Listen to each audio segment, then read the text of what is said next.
Ada musar qawi, syarrun qawi.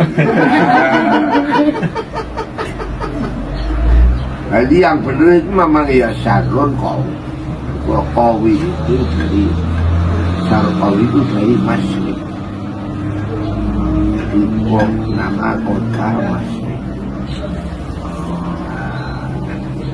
Di tasghir no tasghir orang tasghir tarhir.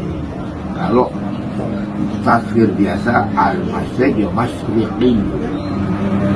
Kalau tasghir itu sing nganggo huruf sing asal. Udifat al-huruf aja. Ya. Kalau dibuat khabarnya min dibuat. Masyrik. Jadi syarrun yang benar itu memang syarrun qawi.